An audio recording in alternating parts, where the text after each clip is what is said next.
வாசிக்கலாம். வெளிப்படுத்தின விசேஷம் 3ஆம் அதிகாரம் 10வது வசனத்தை வாசிப்போம். என் பொறுமையை குறித்து சொல்லிய வசனத்தை நீ காத்து கொண்டபடியினால் பூமியில் குடியிருக்கிறவர்களை சோதிக்கும்படியாக பூச்சக்கரத்தின் மேல் எங்கும் வரப்போகிற சோதனை காலத்திற்கு தப்பும்படி நானும் உன்னை காப்பேன். என் பொறுமையை குறித்து சொல்லிய வசனத்தை நீ காத்து கொண்டபடினா, அதாவது இன்னைக்கு ஆண்டவர் நமக்கு என்ன சொல்றாருன்னா, ஆண்டவர் நமக்கு நிறைய வசனம் தர்றார், நிறைய வார்த்தையை தர்றார். இந்த வசனத்தை, இந்த வார்த்தைய நம்ம காத்து கொள்ளும் போது இந்த உலகத்துல, இந்த பூமியில, பூச்சக்கரம்னா இந்த உலகம் ஒரு பெரிய சோதனை வரப்போதான். அப்படிப்பட்ட சோதனையில நம்மளை தப்பும்படி நம்மளை தேவன் காப்பேன் என்று சொல்லுகிறார். அல்லேலூயா. வரும் காரியம், வரப்போகிற சோதனைக்கு தப்பும்படி நானும் உன்னை காப்பேன். அல்லேலூயா. சோதனை காலத்துல தேவன் நம்மளை காக்கிறவர். அல்லேலூயா. ஆண்டவர் சீஷர்களோட இருந்து பழகினார். அவர் 3 வருஷம் சீஷர்கள் அவருக்குன்னு தெரிஞ்சுக்கிட்டு அவங்களோட பேசினார், பழகினார், எல்லாம் செஞ்சார். ஆனா ஒரு நாள் ஆண்டவர் பிதாவின் இடத்தில் போக வேண்டும். அப்ப பிதாவின் இடத்தில் போக வேண்டிய சூழ்நிலை வந்த போது அவர் எப்படி போனார்னா, சும்மா விட்டுட்டு போல, அந்த சீஷர்களுக்காக ஜெபம் பண்ணினார். என்ன சொல்லி ஜெபம் பண்ணாருன்னா, யோவான் புஸ்தகம் 17வது அதிகாரம் 15வது வசனத்துல அவர் ஜெபிக்கிற ஜெபத்தை பாக்குறோம். ஆண்டவரே, இவர்களை உலகத்திலிருந்து எடுத்து கொள்ளாமல் தீமையிலிருந்து அவர்களை காக்கும்படி இவர்களுக்காக வேண்டுதல் பண்ணுகிறேன். ஆமென். சீஷர்களுக்காக, தான் நேசித்த அன்பான தம்முடைய மக்களை நம்ம விட்டுட்டு போகும்போது சும்மா விட்டுட்டு போக முடியாதுன்னு சொல்லி அவங்க அப்பாட்ட அவர் சொல்றாரு, உலகத்துல இருந்து இவங்களை எடுக்காதீங்கப்பா, தீமையில இருந்து இவங்களை காத்து கொள்ளுங்க. அல்லேலூயா. இன்றைக்கும் நம்முடைய தேவன் தீமையிலிருந்து காக்கிற தேவனாய் இருக்கிறார். சோதனை, நிறைய மக்களுக்கு சோதனைகள் வருது. ஆனா அந்த சோதனைகளிலும் பாடுகளிலும் தேவன் நம்மளை தப்புவிக்கிறவராகவும், நம்மளை விடுவிக்கிறவராகவும், நம்மளை பாதுகாக்கிறவராகவும் நம்மோடு இருக்கிறார். ஆமென்.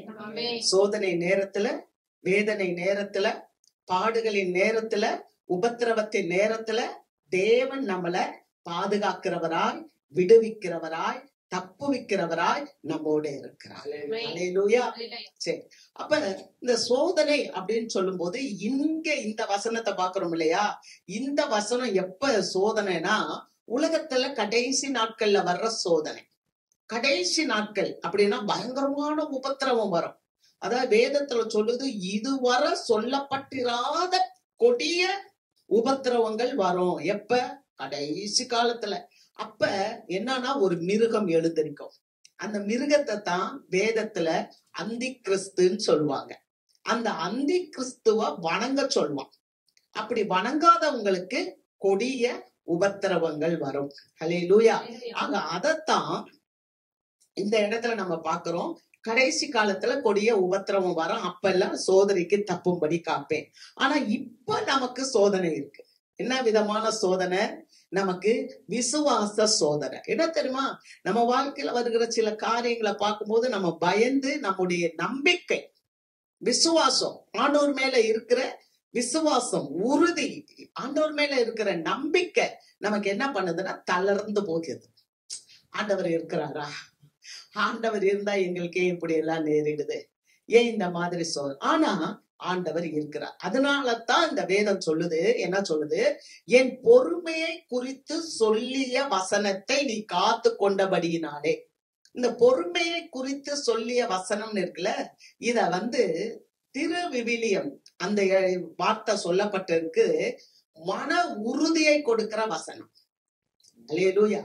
நம்ம தேவ ஆலயத்துக்கு வரும்போது தேவன் நமக்கு என்ன கொடுப்பாருன்னா, உறுதியை கொடுப்பார், பலத்தை கொடுப்பார். அத எப்படி அந்த உறுதி, பலன் நமக்கு வரும் அப்படின்னு சொன்னா, சில சோதனைகள் மூலமா வரும். ஆனா அந்த சோதனைகள்ல தேவன் நம்மளை தப்புவிப்பார். ஆமென். பாருங்க, முதலாவது ஒரு சோதனை வந்துச்சு ஒரு மனுஷனுக்கு. அந்த மனுஷன் யாருன்னு சொன்னா ஆபிரகாமுக்கு வந்துச்சு. முதல்ல ஆண்டவர் உலகத்தை படைச்சார், ரொம்ப நல்லா படைச்சார். அங்க ஆதாம வச்சார், ஏவாளை வச்சார். ஆனா ஏவாள் சோதிக்கப்பட்டு விழுந்துட்டாங்க.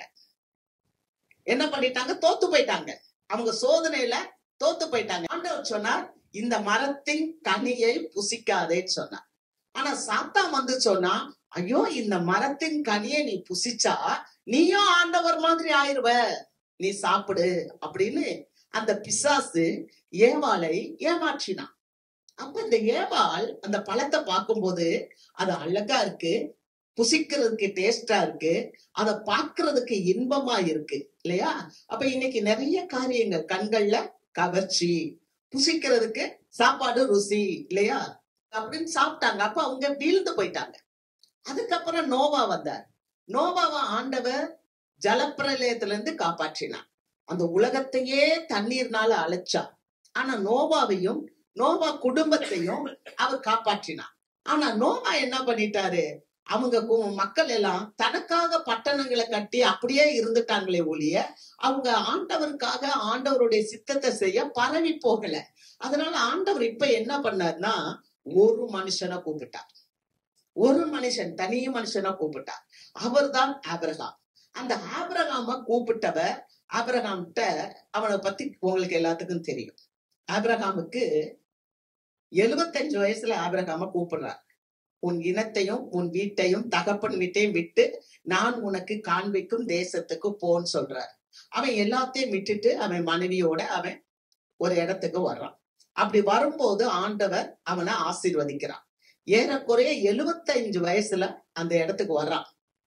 ஆண்டவர் சொன்னார், நான் உன்னை பெரிய ஜாதியாக்கி உன் பேரை பெருமைப்படுத்துவேன், நீ ஆசீர்வாதமா இருப்பாய், உன்னை ஆசீர்வதிக்கிறவர்களை நான் ஆசீர்வதிப்பேன், உன்னை சபிக்கிறவர்களை நான் சபிப்பேன், பூமியில் உள்ள சகல ஜனங்களும் உன் மூலமாய் ஆசீர்வதிக்கப்படுவார்கள். அல்லேலூயா. இந்த வார்த்தைய ஆண்டவர் கொடுத்தார். ஆனா பாருங்க, 75 வயசுல ஆண்டவர் இந்த வார்த்தையை கொடுத்தார். என்ன சொல்லி கொடுத்தா, உன் பேரை பெருமைப்படுத்துவேன், நீ ஆசீர்வாதமா இருப்பாய் அப்படின்னு சொல்லி சொன்னார். பூமியில இருக்க ஜனங்கள் எல்லாம் உன் மூலமா ஆசீர்வதிக்கப்படும். ஆனா 75 வயசுல சொன்ன வார்த்தை 100 வயது வரைக்கும் அவனுக்கு குழந்தை இல்லை. எப்படி இருக்கும் கவனிச்சிங்களா? ஆண்டவர் தான் அழைச்சார், ஒரு மனுஷனை அழைச்சார்.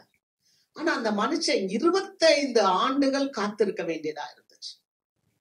ஆண்டவர் நமக்கு ஒரு வசனத்தை கொடுத்தாருன்னு சொன்னா அந்த வசனத்தை நம்ம நம்ப வேண்டும், அந்த வசனத்துல நம்ம உறுதியா இருக்க வேண்டும். சரி, 100 வயசுல ஆண்டவர் ஒரு குழந்தைய கொடுத்துட்டார். 100 வயசுல கொடுத்த குழந்தைய 25 வயசு வரைக்கும் வளர்த்துட்டார். இப்ப ஈசாக்கு 25 வயது வாலிபன் ஆயிட்டான். 25 வயது வாலிபனான பிறகு ஆண்டவருடைய வார்த்தை ஆபிரகாமுக்கு வருது. வாசிக்கலாம். ஆதியாகமம் 22வது அதிகாரம் 1 முதல் 3 வசனங்கள். இந்த காரியங்கள் நடந்த பின்பு தேவன் ஆபிரகாமை சோதித்தார். எப்படி எனில், அவர் அவனை நோக்கி ஆபிரகாமே என்றார். அவன் இதோ அடியேன் என்றான். அப்பொழுது அவர், உன் புத்திரனும் உன் ஏக சுதனும் உன் நேசகுமாரனும் ஆகிய ஈசாக்கை நீ இப்பொழுது அழைத்து கொண்டு மோரியா தேசத்துக்கு போய் அங்கே நான் உனக்கு குறிக்கும் மலைகள் ஒன்றின் மேல் அவனை தகன பலியாக பலியிடு என்றார். ஆபிரகாம் அதிகாலையில் எழுந்து தன் கழுதையின் மேல் சேணம் கட்டி தன் வேலைக்காரரில் 2 பேரையும் தன் குமாரன் ஈசாக்கையும் கூட்டிக் கொண்டு தகன பலிக்கு கட்டைகளையும் பிளந்து கொண்டு தேவன் தனக்கு குறித்த இடத்திற்கு புறப்பட்டு போனான். ஹல்லேலூயா. 100 வயதுல குழந்தையை பெற்றுக்கொண்டவர் இப்ப அந்த குழந்தைக்கு ஒரு 25 வயசுல இருந்து 30 வயசுக்குள்ள இருக்கும். அப்ப ஆண்டவர் தோன்றி ஆபிரகாம்கிட்ட சொல்றாரு, உன் ஏக புதல்வன், ஒரே பையன், நேசகுமாரன், அவனை நீ எனக்கு கொண்டு வந்து பலியாக கொடு அப்படின்னு சொல்றார். அப்படி பலியாக கொடுன்னு சொல்லும் போது அவன் தன் பிள்ளைகளையும் எடுத்துக்கொண்டு அவனை கூட்டு கொண்டு விறகு கட்டைகள் எல்லாவற்றையும் பிளந்து கொண்டு குறித்த இடத்திற்கு அவன் போனான். அல்லேலூயா. குறித்த இடத்துக்கு புறப்பட்டு போனான். நல்லா இந்த சூழ்நிலைய பாருங்க, கொஞ்சம் கற்பனை பண்ணி பாருங்க. அவன் மனநிலை எப்படி இருந்திருக்கும். ஒரே ஒரு பையனை தான் கொடுத்தார். ஆனா அந்த ஒரே பையனை அவர் இப்ப ஆண்டவர் என்ன சொல்றாரு கேட்கிறார், நீ அவனை கொண்டு வந்து தகன பலின்னா முற்றிலுமா அவனை அழிக்கணும். அந்த தகன பலியாக உன் பையனை எனக்கு கொண்டு வந்து ஒப்பு கொடுன்னு சொல்லும் போது இந்த ஆபிரகாமுடைய மனநிலை எப்படி இருந்திருக்கும்? சில வேளைகள்ல நம்முடைய வாழ்க்கையில ஒரு எதிர்பாராத காரியம் வரும்போது நம்ம தவிக்கிறோம், நம்ம பாடுபடுறோம், நம்ம சோர்ந்து போறோம், நம்ம பலவீனப்பட்டு போறோம்.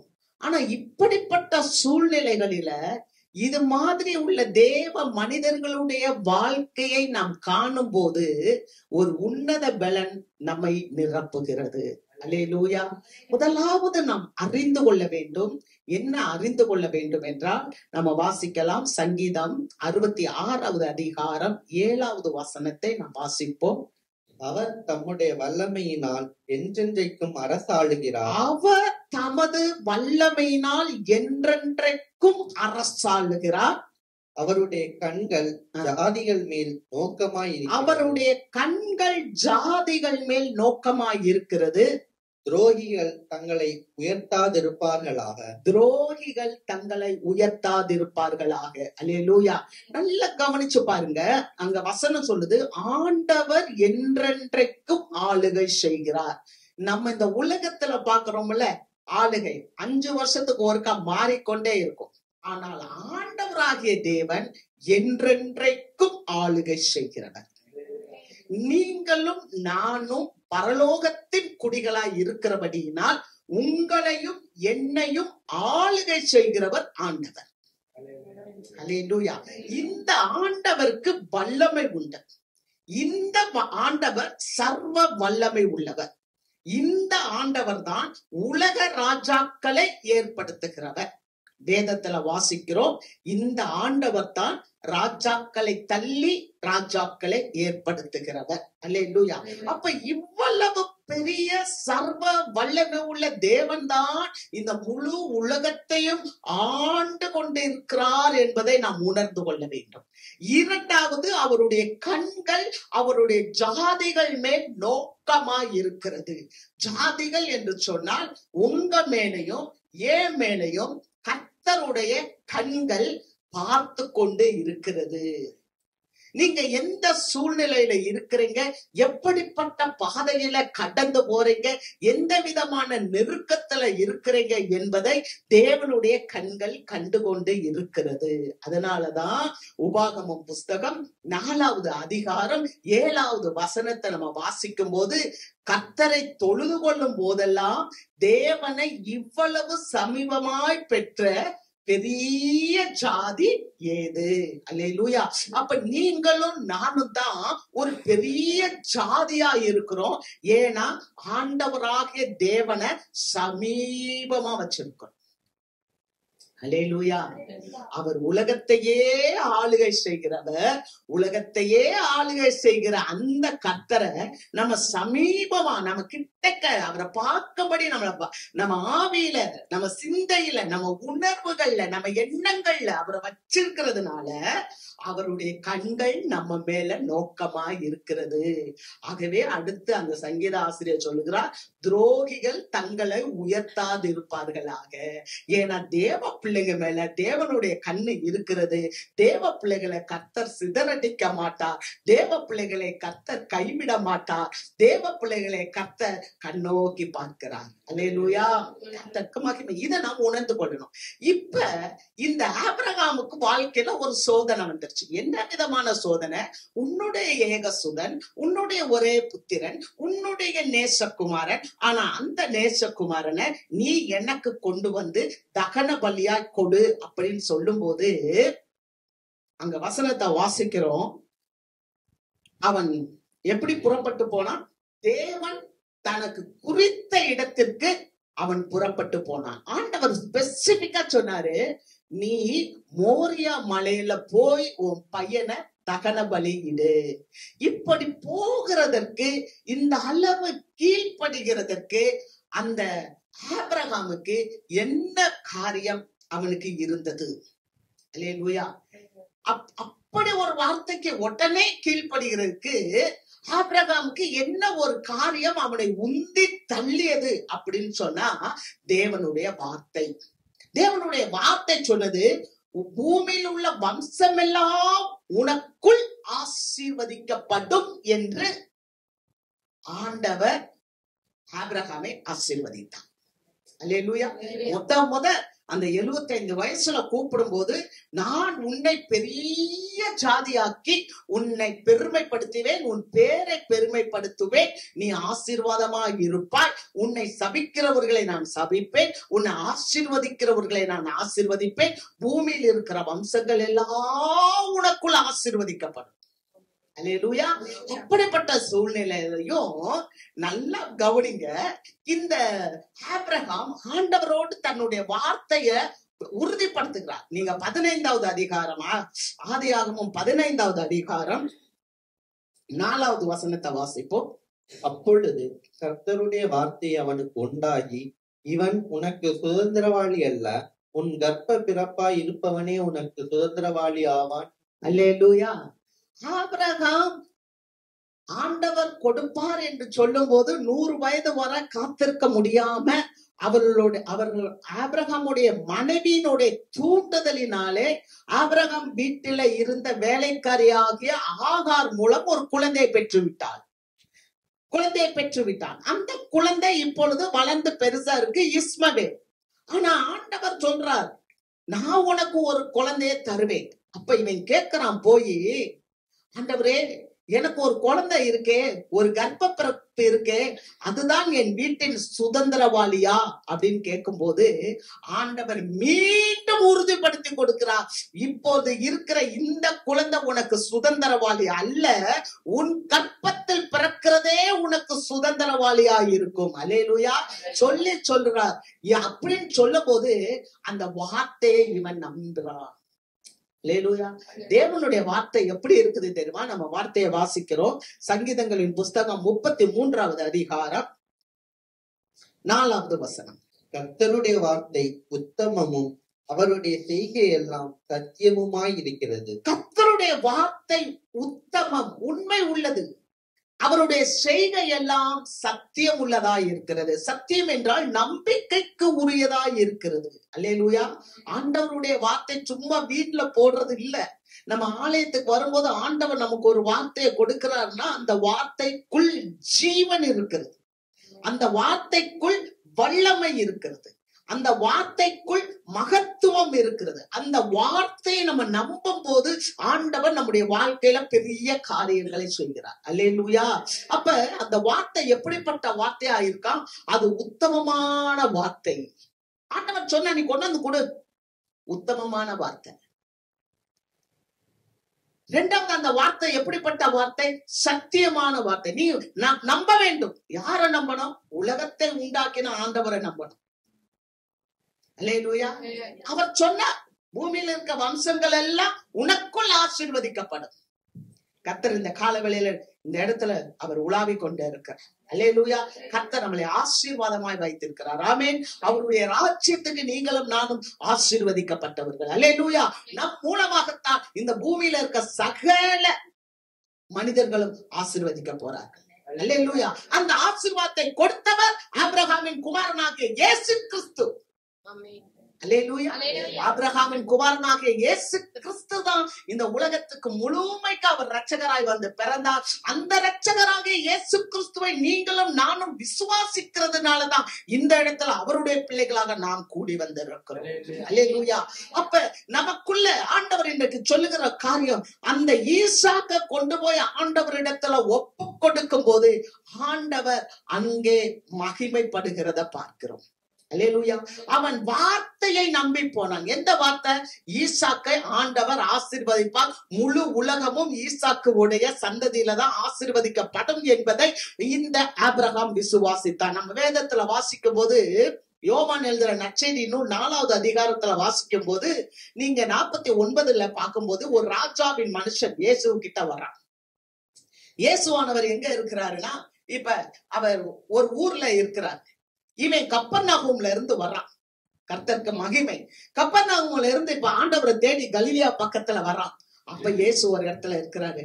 அப்ப இயேசுட்ட வந்து சொல்றான், ஆண்டவரே, என் குமாரன் ரொம்ப மரண வேதனையில இருக்கான், நீங்க சீக்கிரமா வாங்க, நீங்க சீக்கிரமா வந்து என் பிள்ளைய ஆசீர்வதிங்க. உடனே ஏசாமி சொல்றாரு, நீங்க அற்புதங்களையும் அடையாளங்களையும் காணாவிட்டால் நீங்க விசுவாசிக்க மாட்டீங்க அப்படின்னு சொல்றார். உடனே இந்த மனுஷன், ராஜாவின் மனுஷன், அவன் ராஜான்னு சொல்லப்பட்டிருக்க, ராஜாவின் மனுஷன், அவன் திரும்ப சொல்லுறான். 49வது வசனத்துல பாக்குறோம், என் குமாரன் சாகிறதுக்குள்ளாக நீங்க வர வேண்டும் ஆண்டவரே அப்படின்னு சொல்ற. அப்ப ஆண்டவர் சொல்றாரு, நீ போ, உன் குமாரன் பிழைத்திருக்கிறான். அவன் அந்த வார்த்தையை நம்பி போனான். அல்லேலூயா, அல்லேலூயா. அருமையான தேவ மக்களே, நம்ம சோதனை நேரத்துல, வேதனையின் நேரத்துல ஆண்டவருடைய வார்த்தை நாம் நம்பும் போது அந்த சோதனைகளிலும் பாடுகளிலும் இருந்து கர்த்தர் நம்மளை விடுவித்து நம்மளை பாதுகாக்கிறவராய் இருக்கிறார். என்ன செய்யணும்? அவன் அந்த இடத்துக்கு போக வேண்டும். அப்படி போனான், அவன் கீழ்ப்படிந்து போனான். அவன் போகும்போது அவனை உந்தி தள்ளினது என்னன்னா, வார்த்தையின் மேல் இருக்கிற நம்பிக்கை. அவன் மனைவிட்ட கேட்கல, அங்க அவன் பிள்ளைகிட்ட கேட்கல, ஆண்டவர் உன்னை கேட்கிறாருன்னு சொல்லி கேட்கல, அவன் உறவின் மக்கள்கிட்ட கேட்கல, ஆபிரகாம் யார்ட்டையும் கேட்கல. ஏன்னா ஆண்டவருடைய வார்த்தையை விசுவாசித்தபடியினால், அதனால்தான் ஆபிரகாம் விசுவாசிகளின் தகப்பன் என்று பெயர் பெற்றார். அல்லேலூயா. அந்த ஆண்டவரை விசுவாசித்தபடியினால் அந்த குழந்தையை கூட்டிக் கொண்டு மோரியா மலைக்கு போனான். நடந்தது என்ன என்று பார்க்கிறோம். 22வது அதிகாரம் 12வது வசனத்தை வாசிப்போம். 22:12. அப்பொழுது அவர், பிள்ளையாண்டான் மேல் உன் கையை போடாதே, அவனுக்கு ஒன்றும் செய்யாதே, நீ அவனை உன் புத்திரன் என்றும் உன் ஏக சுதன் என்றும் பாராமல் எனக்காக ஒப்பு கொடுத்தபடியினால் நீ தேவனுக்கு பயப்படுகிறவன் என்று இப்பொழுது அறிந்திருக்கிறேன் என்றார். ஹல்லேலூயா. அவன் போயாச்சு, கூட்டி கொண்டு போய் மோரியா மலையில வச்சுட்டு எல்லாம் தகன பலிக்கு எல்லாம் ரெடி பண்ணிட்டு ஆண்டவருடைய வார்த்தையை நம்ம கீழ்ப்படிந்து செய்ய வேண்டும் என்று சொல்லும் போது அங்க ஆண்டவர் சொல்றார், பிள்ளையாண்டா மேல் கை போடாத. அல்லேலூயா. நீ உன்னுடைய ஏக சுதன் என்றும் நேசபுத்திரன் என்று பாராமல் அவனை நீ எனக்கு என்று ஒப்பு கொடுத்தபடியினாலே நீ கர்த்தருக்கு பயப்படுகிறவன் என்று உன்னை நான் அறிந்து கொண்டேன். அல்லேலூயா. இந்த கால வேளையில நாம் கர்த்தருக்கு பயப்படுகிறோமா? நாம் கர்த்தருக்கு பயப்படுகிறோமா? நம்ம குறித்து ஆண்டவர் என்ன சொல்லுவார்? நம்முடைய வாழ்க்கையை நாம் ஆண்டவருக்கு ஒப்பு கொடுக்கிறோமா? நம்முடைய குடும்பத்தை நாம் ஆண்டவருக்கு ஒப்பு கொடுக்கிறோமா? நம்முடைய ஜீவியத்தை ஆண்டவருக்கு ஒப்பு கொடுக்கிறோமா? நம்முடைய பணிஸ்தலத்தை கர்த்தருக்கு நம்ம ஒப்பு கொடுக்கிறோமா? நமக்கு உண்டான எல்லாவற்றையும் நம்ம கர்த்தருக்கு ஒப்பு கொடுக்கிறோமா? நம்ம அப்படி ஒப்பு கொடுக்கும் போதுதான் நாம் கர்த்தருக்கு பயப்படுகிறவர்கள் என்பதை கர்த்தர் அறிவார். கர்த்தருக்கு பயப்படுறவனை தேவன் பாதுகாக்கிறவர். ஆமென். கர்த்தருக்கு பயப்படுகிற பிள்ளையை தேவன் பாதுகாப்பார். வசனம் அப்படிதான் சொல்லுகிறது. அவருடைய நாமத்துல நம்ம பயப்படும் போது நமக்கு ஆண்டவர் என்ன செய்யறா, நம்மளையும் நம்முடைய பிள்ளைகளையும் நமக்கு உண்டான எல்லாவற்றையும் கர்த்தர் பாதுகாக்கிறார். இந்த கால வேளையில ஆண்டவர் நம்ம பார்த்து அப்படி சொல்ல முடியுமா? நம்மளை ஒப்பு கொடுக்க முடியுமா? ஒரு ஒப்பு கொடுக்கப்பட்ட ஒரு வாழ்க்கையை தான் தேவன் பார்க்கிறார். ஒரு ஒப்பு கொடுக்கப்பட்ட பிள்ளையுடைய வாழ்க்கையில வருகின்ற சோதனையில தான் அந்த பிள்ளையை தேவன் விடுவிக்கிறார். அல்லேலூயா. அடுத்த வசனத்தை நம்ம வாசிக்கிறோம். 13. ஆபிரகாம் தன் கண்களை ஏறெடுத்து பார்க்கும் போது இதோ பின்னாக புதரிலே தன் கொம்புகள் சிக்கிக் கொண்டிருந்த ஒரு ஆட்டுக்கடாவை கண்டான். அப்பொழுது ஆபிரகாம் போய் கடாவை பிடித்து அதை தன் குமாரனுக்கு பதிலாக தகன பலியிட்டான். ஹல்லேலூயா. அந்த யோசிச்சு பாருங்க, மலை மேல போயாச்சு, அது வரைக்கும் அங்க ஒரு ஆடு இல்லைங்க. ஆனா தன் மகனை கையவும் காலையும் கட்டி பலிபீடத்தை ரெடி பண்ணி விறகுகள் கட்டைகள் எல்லாம் எடுத்து வச்சு அது மேல மகன் ஈசாக்கு 25 வயது வாலிபன் அவனை தூக்கி வச்சு தன்னுடைய கையில பட்டயத்தை எடுக்கும் போது ஆண்டவர் கூப்பிடுகிறார், ஆபிரகாமே ஆபிரகாமே நில், பிள்ளையாண்டன் மேல கை போடாத, அதோ அங்க இருக்கிற ஆட்டை எனக்கு தகன பலியாக செலுத்து. அல்லேலூயா. நம்முடைய கஷ்டமான சூழ்நிலைகளில, நம்மளுடைய கண்ணீரின் பாதையில நமக்கு யாரு இருக்கிறா, துணை செய்ய யாரு இருக்கா அப்படின்னு சொன்னா அந்த சோதனையான வேதனையான வேலையில நமக்கு ஒரு மாற்று பாதையை தேவன் வைத்திருக்கிறார். அல்லேலூயா. ஒரு மாற்றுப்பாதையை தேவன் வைத்திருக்கிறார். அந்த இடத்துல ஒரு ஆடு சிக்கி இருக்கிறது. அந்த ஆட்டை கொண்டு வந்து எனக்கு தகன பலியாக இடுன்னு சொல்லும் போது 14வது வசனத்துல அந்த ஆபிரகாம் சொல்லுகிறார், என்ன சொல்லுகிறார்? யெகோவா ஈரே என்று அந்த இடத்துக்கு பெயர் வைத்தார். கர்த்தருடைய பர்வதத்திலே எல்லாம் பார்த்து கொள்ளப்படும். அல்லேலூயா. நம்முடைய தேவன் எப்படிப்பட்ட தேவன் தெரியுமா? நம்மளை சோதனையில இருந்து தப்புவிக்கிற தேவன். அல்லேலூயா. கர்த்தருடைய பர்வதத்தில் எல்லாம் பார்த்து கொள்ளப்படும். அது தேவனுடைய பர்வதமாய் மாறி போனது. இந்த கால வேளையில தேவனுடைய பர்வதத்தில் வந்திருக்க நீங்கள் எல்லாரும், ஆண்டவர் இன்றைக்கு உங்களுக்கு ஆபிரகாமை போல ஒரு ஆசீர்வாதத்தை கொடுக்கிறார். அல்லேலூயா. அதுக்கப்புறம் என்ன நடந்தது? அதே போல எல்லாம் பார்த்து கொள்வான்னு சொன்னது போல அந்த வம்சம் ஆசீர்வதிக்கப்பட்டது. இன்னைக்கும் அந்த வம்சத்துல ஆண்டவராகிய இயேசு கிறிஸ்து வந்தார். இயேசு கிறிஸ்துவின் மூலமாகத்தான் நீங்களும் நானும் வந்திருக்கோம்.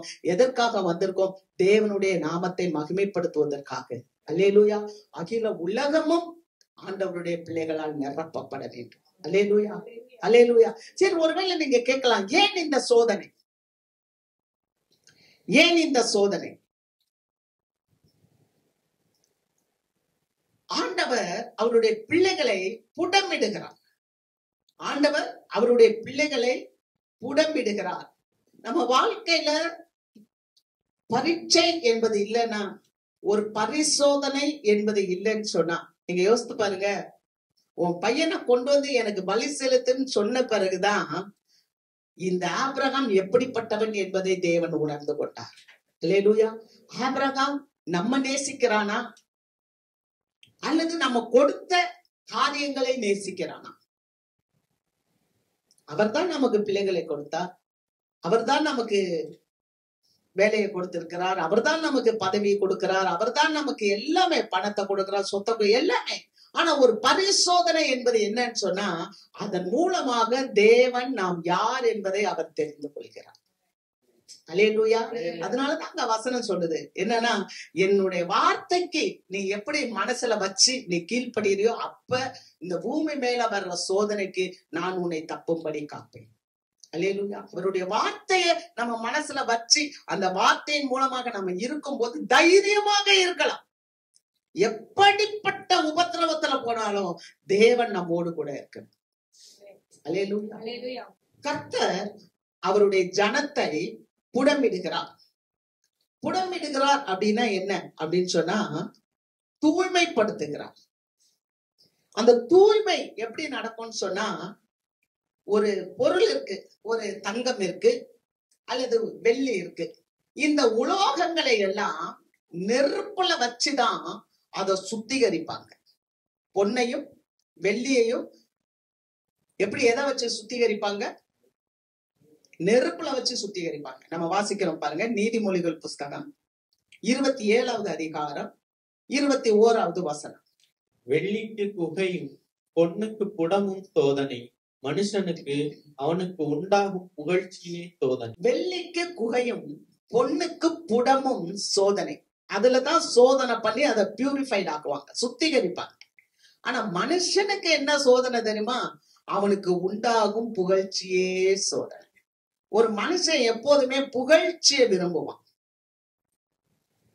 அதனாலதான் ஆண்டவர் சொல்கிறார், கண்களின் இச்சை, மாம்சத்தின் இச்சை, ஜீவனத்தின் பெருமை, இதெல்லாம் என் பிதாவினால் உண்டானது அல்ல, இது தேவனால் உண்டானது அல்ல அப்படின்னு சொல்றார்.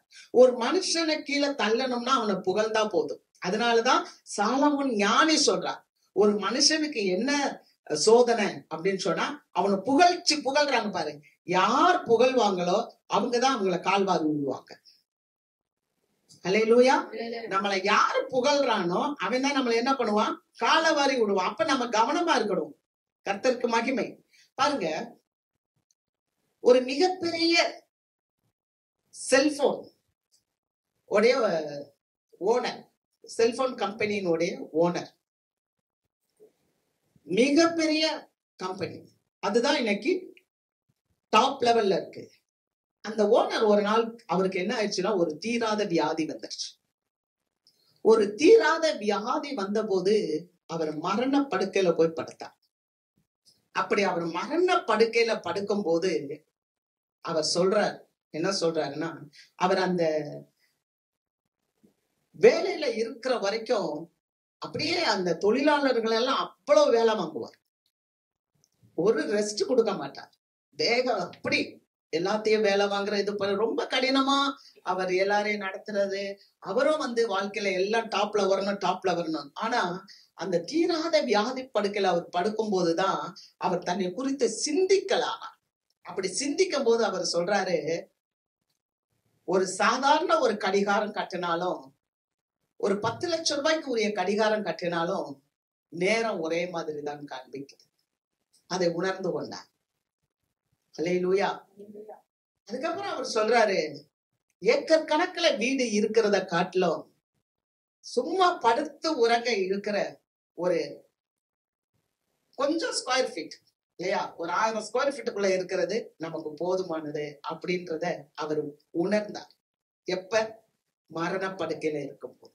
அப்ப அவர் ஒரு புடமிடுதல் நம்ம வாழ்க்கையில வரும்போது, ஒரு உபத்திரவம் வரும்போது, ஒரு சோதனை வரும்போது அது என்ன ஆகுதுன்னா ஒரு மனிதனை மனிதனாக மாற்றுகிறது. அல்லேலூயா. அதுக்குத்தான் புடமிடுதல் தேவை. இந்த புடமிடுதல் எல்லாருக்கும் கிடைச்சிடாது. அந்த சுத்திகரித்தல் அது ஏன் ஒரு மனுஷனுக்கு தேவையா இருக்குது அப்படின்னு சொன்னா, ஒரு மனிதன் மனிதனாக வாழ்வதற்கு அந்த புடமிடுதல் தேவையா இருக்கு. இது எல்லாருக்கும் கிடைக்குமா? தயவு செய்து சொல்றேன் கேளுங்க, எல்லாருக்கும் புடமிடுதல் கிடைக்காது. எல்லாருக்கும் புடமிடுதல் கிடைக்காது. அவருடைய பிள்ளைகளுக்கு மட்டும்தான் புடமிடுதல் கிடைக்கும். அல்லேலூயா. அவரால் தெரிந்து கொள்ளப்பட்டவர்கள், அவரால் தொடப்பட்டவர்கள், அவரால் நேசிக்கப்படுகிறவர்களுக்கு மட்டும்தான் இந்த புடமிடுதல் வரும். ஒருவேளை நம்ம நினைக்கலாம், அவர் ஏன் இப்படி எனக்கு கஷ்டத்தை கொடுக்கிறார்? அவர் கஷ்டத்தை கொடுக்கல, நம்மளை நேசிக்கிறதுனால அதை கொடுத்து அவர் நம்மளை பாதுகாக்கிறார், செழிப்படைய பண்ணுகிறார். நம்ம வாசிக்கலாம் எபிரேயர் புஸ்தகம் 12வது அதிகாரம் 6வது வசனம். கர்த்தர் எவனிடத்தில் அன்பு கூறுகிறாரோ அவனை அவர் சிட்சித்து தாம் சேர்த்துக் கொள்ளுகிற எந்த மகனையும் தண்டிக்கிறார் என்று பிள்ளைகளுக்கு சொல்லுகிறது போல உங்களுக்கு சொல்லி இருக்கிற புத்திமதியை மறந்தீர்கள். அப்ப வசனம் தெளிவா சொல்கிறது, கர்த்தர் எவனிடத்தில் அன்பு கூறுகிறாரோ அவனை அவர் சிட்சித்து, அவங்கள புடமிடுறார், அவர்களை சோதனைக்குள்ள கொண்டு வருகிறார், அவர்களை அவர் உபத்திரவத்துக்குள்ள கொண்டு வந்து சிட்சித்து தாம் சேர்த்து கொள்கிற பிள்ளைகளை தண்டித்து, சேர்த்து கொள்கிற பிள்ளையை தான் தண்டிப்பார், தண்டித்து சரிப்படுத்துகிறார். அல்லேலூயா. அப்படி அவரால் கொடுக்கப்படுகிற தண்டனை வரும்போது அவர் நம்மளை அழிப்பதில்லை. அவரால் வருகின்ற ஒரு பாடுகள், ஏன்னா வசனம் தெளிவா சொல்லுகிறது. சோதிக்க வாசிங்க, யாக்கோபின் புஸ்தகம் 1வது அதிகாரம் 13வது வசனத்தை வாசிப்போம். சோதிக்கப்படுகிறவன் எவனும் நான் தேவனால் சோதிக்கப்படுகிறேன் என்று சொல்லாதிருப்பானாக, ஏனென்றால் தேவன் பொல்லாங்கினால் சோதிக்கிறவர் அல்ல. தேவன் ஒரு சோதனை கொடுத்தாருன்னா அவர் பொல்லாங்கனால சோதிக்க மாட்டார், அவன் நம்மளை அழித்து போட மாட்டான். ஆனா இன்னொருத்தன் இருக்கான், அவன் சோதிப்பான். இயேசு கிறிஸ்துவே மலை மேல கொண்டு வந்து, நீ என்னை சாஷ்டாங்கமாய் விழுந்து பணிந்தா, இந்த பாரு இது எல்லாத்தையும் நான் உனக்கு தாரேன், உலகத்துல இருக்க எல்லா மேன்மைகளையும் காமிச்சு எனக்கு தாரேன்னு சொல்ல போது இயேசுவானவர் இனம் கண்டு கொண்டார். நம்மை சோதிக்கிறது யாரு? பிசாசு. உடனே ஆண்டவர் சொன்னார், அப்பாலே போ சாத்தானே, உன் தேவனாகிய கர்த்தர் ஒருவரையே பணிந்து கொண்டு அவருக்கே நீ ஆராதனை செய்வாயாக. அல்லேலூயா.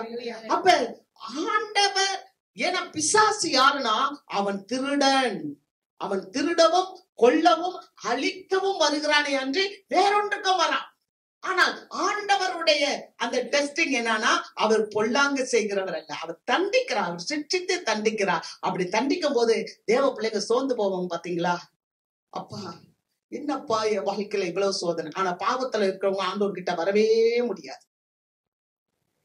நீங்க போய் பாருங்க, எவ்வளவு பேர் ஸ்மக்லிங் பண்றாங்க இல்ல, எவ்வளவு பேரு ஒரு நேர்மறையான வேலை இல்லாம 2ஆம் தரம் 3ஆம் தரம் வேலை பார்ப்பாங்க. தவறான வேலை. எப்படியாவது பணம் சம்பாதிச்சுக்கலாம். அவங்க ஒரு நாளும் ஆண்டவர்கிட்ட வர முடியாது. ஆனா நம்ம நேர்மையா போகும்போது, நமக்கு பாடுகள் இருக்கும்போது, கஷ்டங்கள் இருக்கும்போது, வேதனைகள் இருக்கும்போது ஆண்டவர்கிட்ட போய் அப்பா என்னப்பா அப்படின்னும் போது ஆண்டவர் என்ன செய்யறாரு தெரியுமா?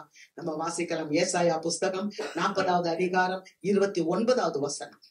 சோர்ந்து போகிறவனுக்கு அவர் பலன் கொடுத்து தத்துவம் இல்லாதவனுக்கு தத்துவத்தை பெருக பண்ணுகிறார். அல்லேலூயா. சோர்ந்து போகிறவனுக்கு அவர் பெலன் கொடுக்கிறார், சத்துவம் இல்லாதவனுக்கு சத்துவத்தை பெருக பண்ணுகிறார். அல்லேலூயா.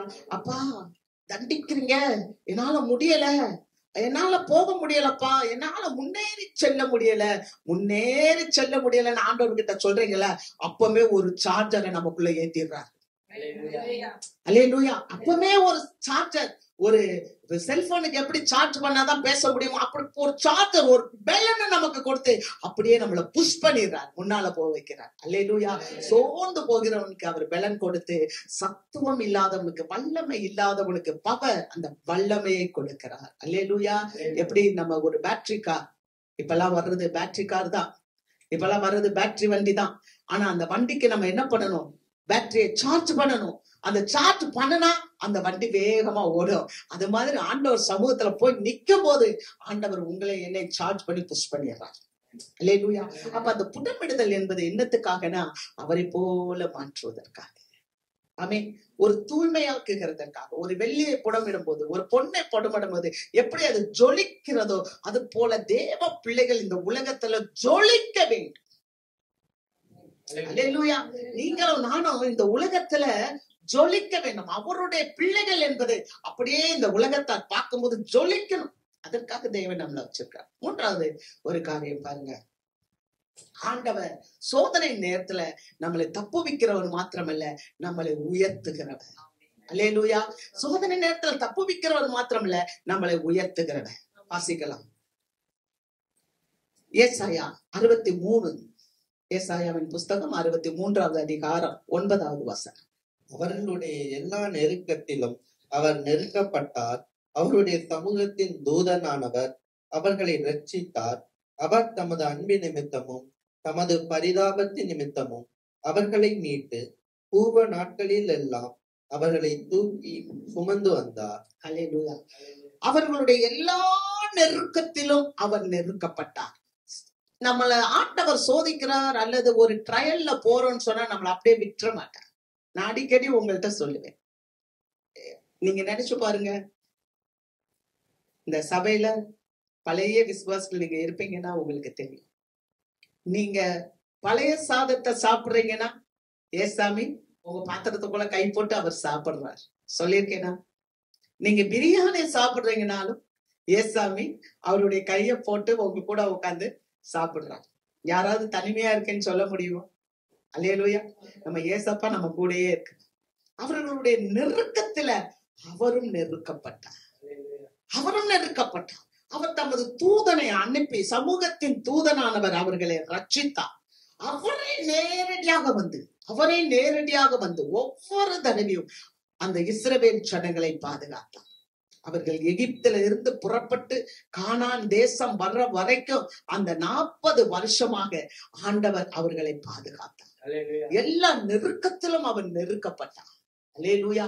எல்லா சூழ்நிலையிலும் கர்த்தர் அவர்களை கை கொடுத்து பூர்வ நாட்களில் தூக்கி சுமந்து வந்தது போலவே ஆண்டவராகிய தேவன் இந்த நாட்களிலும் உங்களையும் என்னையும் தூக்கி சுமக்கிறார். ஆமென். ஒரு முறை ஒரு கூட்ட மக்களை ஒரு ராஜா அழைத்தார்.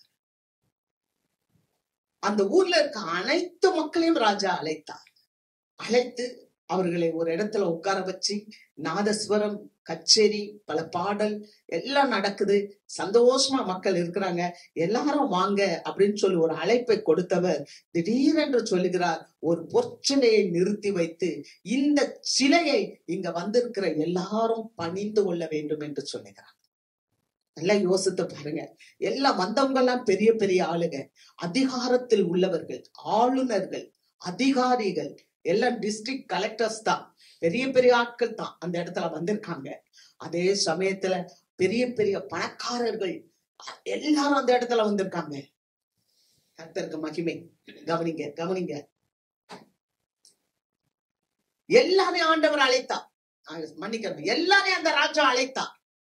அழைத்து எல்லாரும் நீங்க ஒரு இடத்துல கூடி வர வேண்டும் என்று சொல்லி கூடி வந்திருந்தப்ப ஒரு பொற்சிலையை நிறுத்தி இந்த சிலையை நீங்கள் எல்லாரும் பணிந்து கொள்ளுங்கள் என்று சொல்லும் போது அங்க வந்திருந்த அத்தனை அரசியல் தலைவர்களாக இருக்கலாம், அதிகாரிகளாக இருக்கலாம், ஆளுமையில இருக்கிறவர்களாக இருக்கலாம், பணக்காரர்களாக இருக்கலாம், எல்லாருடைய தலைகளும் அந்த சிலைகளுக்கு முன்பாக பணிந்தது.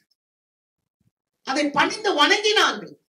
ஆனால் ஒரு 3 நபர்கள், அவர்கள் யார் என்றால் அவர்கள் அடிமைகள். அவர்கள் யார் என்றால் அவர்கள் சிறைபிடிக்கப்பட்டு கொண்டு சென்றவர்கள். அவர்கள் யார் என்றால் அவர்கள் நல்ல வாழ்ந்தவர்கள், ராஜ குலத்தார்கள், நல்ல வாழ்ந்தவர்கள் தான், எருசலேமிலே இருந்தவர்கள். ஆனால் ஒரு சூழ்நிலையின் காரணமாக நேபுகாத் நேச்சார் வந்து அந்த எருசலேமை முற்றுகை போட்ட போது அங்க இருந்த வாலிபர்களை சிறையாக பிடித்து சென்று அகதிகளாக வைக்கப்பட்ட அந்த இடத்திலே இந்த நேபுகாத் நேச்சார் சொல்லுகிறார், பொற்சிலையை வணங்குங்கள் என்று சொல்லும் போது அந்த 3 வாலிபர்கள் அந்த பொற்சிலையை வணங்கவில்லை. யோசித்து பாருங்க, எல்லாருடைய தலைகளும் கவிழ்ந்து காணப்பட்டுச்சு. ஆனால் இந்த 3 வாலிபர்கள் நிமிர்ந்து நின்றார்கள். அல்லேலூயா. அவர்களுக்கு கிடைத்தது என்ன தெரியுமா? 7 மடங்கு சூளையை அதிகமாக்குனாங்க, நெருப்பு சூளையை. அதில் கொண்டு போய் இவர்களை போடுங்கன்னு சொன்னாரு அந்த ராஜா. ஏனென்றால் என் கட்டளையை இவர்கள் புறக்கணித்தார்கள், என் கட்டளையை இவர்கள் கீழ்ப்படியலை, இவர்களை கொண்டு போய் போடுங்க. இந்த 3 பேரை போடும்போது அங்கே ஒரு அதிசயம் நடந்தது, ஒரு அற்புதம் நடந்தது. அதுதான் நம்முடைய தேவன் ஆளுகிறவர். அல்லேலூயா. இந்த அகில உலகத்தையும் ஆளுகை செய்கிறவர் யார் என்றால் அவர்தான் ஆண்டவர், அவர்தான் இறைவன், அவர்தான் தேவன், அவர்தான் இயேசு, அவர்தான் ஆளுகை செய்கிறார். ஆகவே இந்த 3 வாலிபர்கள் அந்த வார்த்தைக்கு கீழ்ப்படியாமல் அவர்கள் தேவனை வணங்கினால அவங்க கொண்டு போய் அந்த நெருப்பு சூளையில போடப்பட்ட போது அவர்கள் கட்டுகள் மட்டும்தான் அருந்தது. கரங்களை கட்டி போட்டார்கள். அந்த நெருப்பு அந்த கட்டை தான் அவிழ்த்து விட்டதை ஒழிய அவர்கள் வஸ்திரங்கள் வேகவில்லை, அவர்கள் முடிகள் கருகி போகவில்லை. அல்லேலூயா.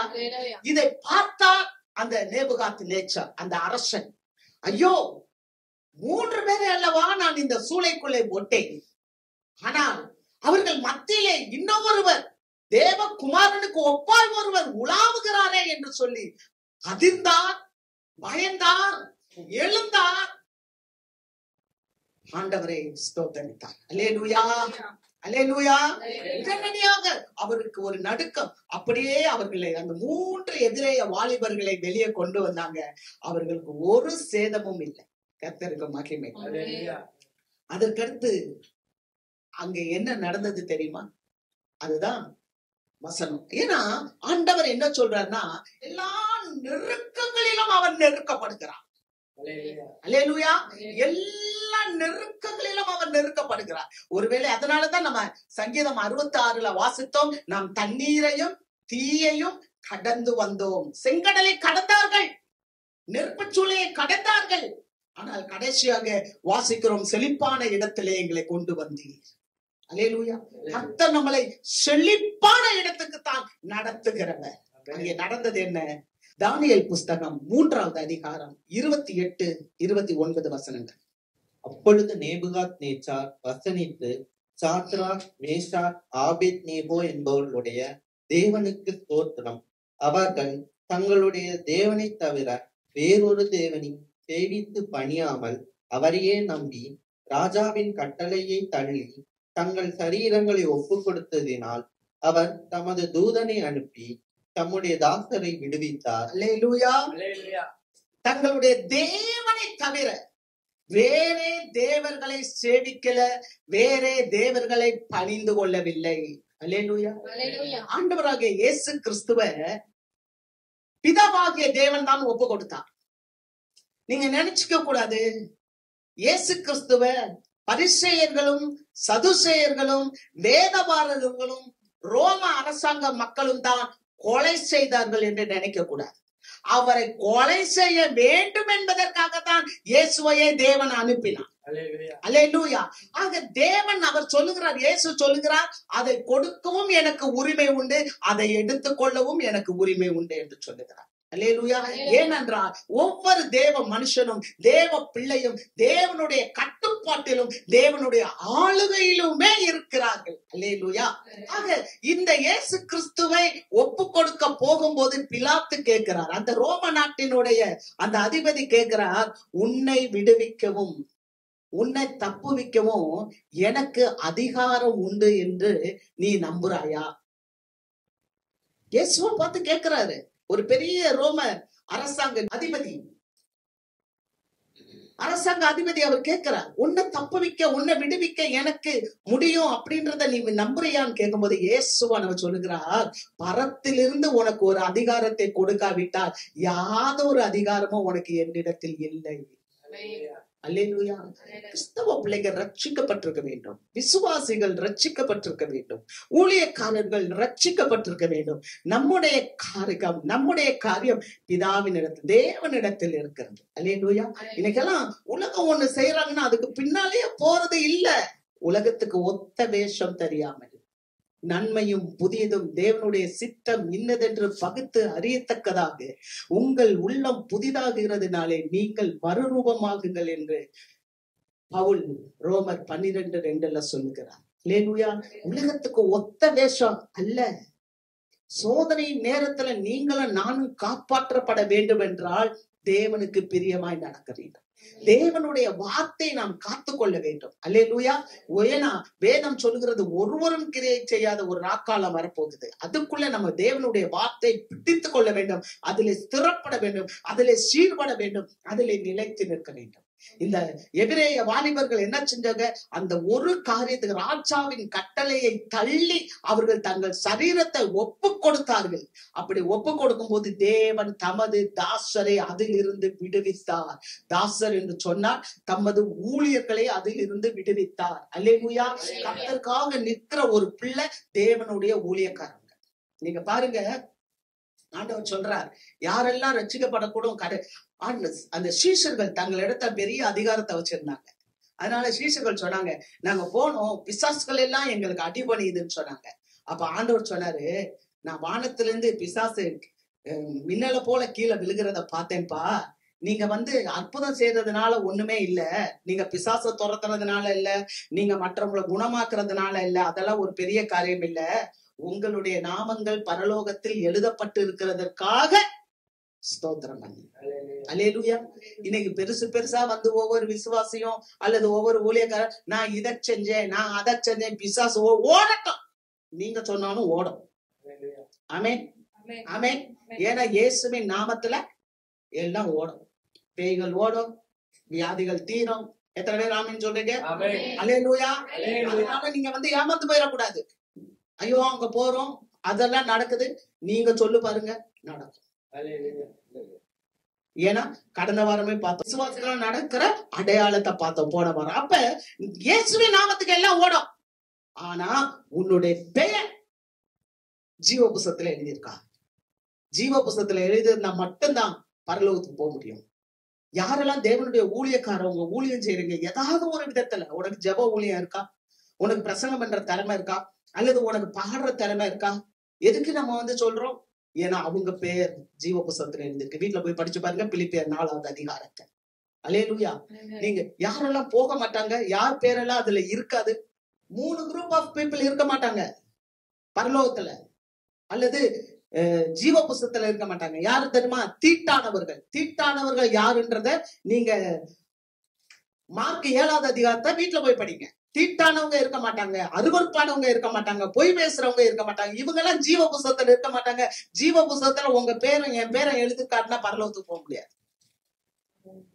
அப்ப பாருங்க, இந்த அடிமைகள் அவர்கள் ஆண்டவருக்காக வைராக்கியமா நின்றார்கள். இன்னைக்கு ஒவ்வொரு ரட்சிக்கப்பட்ட விசுவாசி, ஒவ்வொரு ரட்சிக்கப்பட்ட ஊழியக்காரங்க எப்படி மக்களை வழி நடத்தணும்னா அவங்கள அபிஷேகத்துல அவங்கள கிறிஸ்துவுக்கு நேரா வழி நடத்த வேண்டும். அல்லேலூயா. உலக மக்களுக்கு நேரா வழி நடத்துறது அல்ல. நம்மளும் உலக மக்களுக்கு நேரா சாஞ்சு போயிட்டோம்னா முடிஞ்சு போச்சு. ஏன்னா தேவன் ராஜாக்களை தள்ளி ராஜாக்களை ஏற்படுத்துகிற தேவன். அல்லேலூயா. அடுத்த வசனம் வாசிப்போம், 29. ஆதலால் சாத்ராக் மேஷாக் ஆபேத்நேகோ என்பவர்களுடைய தேவனுக்கு விரோதமாக தூஷண வார்த்தையை சொல்லுகிற எந்த ஜனத்தானும் எந்த ஜாதியானும் எந்த பாசிக்காரனும் துண்டித்து போடப்படுவான். அவன் வீடு எருக்களமாக்கப்படும் என்று என்னாலே தீர்மானிக்கப்படுகிறது. இவ்விதமாய் ரட்சிக்கத்தக்க தேவன் வேறொருவரும் இல்லை என்றான். அல்லேலூயா. எந்த நேபுகாத் நேச்சார் அவங்கள பிடிச்சு கொண்டு போய் அந்த நெருப்பு சூளையில போட்டாங்களோ அவர் இப்போது சாட்சியா மாறிட்டார். என்ன சொல்ற தெரியுமா? இந்த தேவனை போல ஒரு உண்மை உள்ள தேவன் வேற எங்கேயுமே இல்ல. அந்த தேவனை நான் எப்படி பார்த்தேன்? முகமுகமா பார்த்தேன். இந்த தெய்வத்துக்கு விரோதமா தூஷண வார்த்தை பேசக்கூடாது. எப்படி ஒரு சட்டம் போடுறார், ஒரு ஒரு மன்னன் ஒரு சட்டம் போடுறார். இந்த தெய்வத்துக்கு விரோதமா தூஷண வார்த்தை பேசக்கூடாது. எந்த ஜனமானாலும் சரி, எந்த மொழியை பேசுகிறவராக இருந்தாலும் சரி, எந்த ஜாதி மக்களா இருந்தாலும் சரி. அல்லேலூயா. எந்த இனமா இருந்தாலும் சரி, எந்த நாடா இருந்தாலும் சரி, எந்த மொழியை பேசுறவங்களானாலும் சரி, எல்லாரும் யார வணங்கணும்னா இந்த தெய்வத்தை தான் வணங்கணும் என்று சொல்லி ஒரு சட்டத்தை அவர் போடுறார். அல்லேலூயா. இப்படிப்பட்ட ஒரு தேவனை நான் பார்க்கலன்னு சொல்லி ஒருவேளை யாராவது இந்த தெய்வத்துக்கு விரோதமா நீங்க தூஷணமா பேசுனீங்கன்னா உங்க வீடு என்னவாகும்? எருக்களமாக்கப்படும். சொல்லுவாங்களே, வீட்டை மட்டமா தட்டி போடுவேன் சொல்லுவாங்க. அப்ப இந்த தெய்வம் மெய்யான தெய்வம் என்பத நேபுகாத் நேச்சார் பண்டைய அரசு, பாபிலோனிய அரசு, பாபிலோனிய அரசுல இருந்து பிரிஞ்சு வந்ததுதான் பெர்சியா அரசு. அதுக்கப்புறம் வந்ததுதான் கிரேக் அப்புறம் வந்ததுதான் ரோம பேரரசு. இப்படி எல்லாம் வந்திருக்கு. அப்ப பழைய பாபிலோனிய அரசு பயங்கரமானவங்க. அந்த பயங்கரமான ராஜா ஆண்டவரை மெய்யான தேவன் என்பதை தெரிந்து கொண்டு எல்லாருக்கும் சட்டம் இயற்றுகிறார். அல்லேலூயா. அப்ப தேவ பிள்ளைங்க எப்படி இருக்கணும்? ஆமென். இந்த பெரிய ராஜாவை மாற்றினது யாரு? சாதாரண அடிமைகளாக பிடித்து கொண்டு போன 3 எபிரேய வாலிபர்கள். கடைசியா அந்த எபிரேய வாலிபர்களுக்கு என்ன செய்த? வாசித்து நிறைவு செய். பின்பு ராஜா சாத்ராக் மேஷாக் ஆபேத்நேகோ என்பவர்களை பாபிலோன் தேசத்திலே உயர்த்தினான். பின்பு சாத்ராக் மேஷாக் ஆபேத்நேகோ என்ற இந்த எபிரேய வாலிபர்களை பாபிலோனிய தேசத்திலே உயர்த்தினான். உயர்ந்த இடத்துல அவரை வேலையில உட்கார வச்சாங்க. அல்லேலூயா. கர்த்தருக்கு ஸ்தோத்திரம். ஏன்னா வேதம் சொல்லுகிறது, நல்ல கவனிங்க, உன்னை வாளாக்காமல் தலையாக்குவார், உன்னை கீழாக்காமல் மேலாக்குவார். நீங்க உண்மை உள்ளவர்களா இருந்தா, ஆண்டவருடைய வார்த்தையை உண்மையா நம்பினா, ஏன்னா தலை என்பது உண்மை தீர்க்கதரிசி, வாள் என்பது பொய் தீர்க்கதரிசி. இங்க வந்திருக்க நம்ம எல்லாம் உண்மையின் பிள்ளைகள். அல்லேலூயா. நம்மளை கர்த்தர் தலையாக்குறார். ஆமென். நம்ம அடிக்கடி சொல்லுவோம், உன்னை வாளாக்காமல் இயேசு தலையாக்குவார், உன்னை கீழாக்காமல் இயேசு மேலாக்குவார். அப்ப உன்னை பொய் தீர்க்கதரிசியா வைக்காம தலையை போல உன்னை மெய்யான தீர்க்கதரிசியாய் மாற்றுவார். அதனாலதான் வேதம் சொல்லுகிறது, நான் உங்களை புகழ்ச்சியும் கீர்த்தியுமாக வைப்பேன். அல்லேலூயா. அல்லேலூயா. கர்த்தர் புகழ்ச்சியும் கீர்த்தியுமாக இந்த சாத்ராக் மேஷாக் ஆபேத்நேகோவை உயர்த்தினார். அது போல அருமையான தேவ பிள்ளைகளே, பாடுகளில் நம்ம கடவுளை உறுதியாய் பிடித்து கொண்டு கர்த்தர்க்காகவே நாம நிற்கும் போது எந்த சட்டங்களும் நம்மளை விடுவிக்காது. இன்னைக்கு நிறைய பேர் என்ன நினைக்கிறாங்க? இந்த சட்டம் என்னைய காப்பாத்தும். எந்த சட்டம் காப்பாற்ற? அந்த சட்டத்தை தூக்கி வச்சுதான் சிலுவை சட்டத்துல ஆணி அடித்தான். நியாயப்பிரமாணம் நம்மளை காப்பாத்த முடியாம அந்த சட்டத்தை என்ன பண்ணினாரு? ஆணியில வச்சு அவர் சிலுவையில அரைந்து போட்டார். இப்ப இயேசுதான் புதிய சிருஷ்டியா இருக்கணும். அவரைத்தான் நம்ம பார்க்கணும். விருத்த சேதனம் கூட ஒன்றுமில்லை, புதிய சிருஷ்டியே காரியம் என்று சொல்லப்பட்டிருக்கு. இயேசுவை மாத்திரம் நம்ம நோக்கி பார்க்கும் போது வரப்போகிற காலத்துல உபத்திரவத்தின் காலமா இருக்கலாம், சோதனையின் காலமா இருக்கலாம், எந்த ஒரு காலத்திலே கர்த்தர் உங்களை தப்பும்படி அவர் உங்களை காப்பார், உங்களோடு கூட இருப்பார். உங்களோட இருந்து கர்த்தர் செய்கிற காரியம் பயங்கரமா இருக்கும். எப்படி ஆபிரகாமை கர்த்தர் ஆசீர்வதித்தார். எப்படி அவர் உயர்த்தினார், எப்படி எபிரேய வாலிபர்களை அவர்களை ஆசீர்வதித்து அவர்களை தேவன் உயர்த்தினார், அதுபோல தேவாதி தேவன் நேற்றும் இன்றும் என்றும் மாறாதவர். நம்மளை அவர் உயர்த்துகிறவர். அல்லேலூயா. நம்மளை ஆசீர்வதிக்கிறவர். அல்லேலூயா. அவர் நம்மளை இடிக்கிறவர் அல்ல, நம்மளை கட்டுகிறவர். ஆமென். இடிக்க மாட்டார், கட்டுவார். பிடுங்க மாட்டார், நாட்டுவார். அல்லேலூயா. கர்த்தர் உங்களை ஆசீர்வதிப்பார். நாம் இப்ப திருவிருந்துக்கு எழுந்திருப்போம்.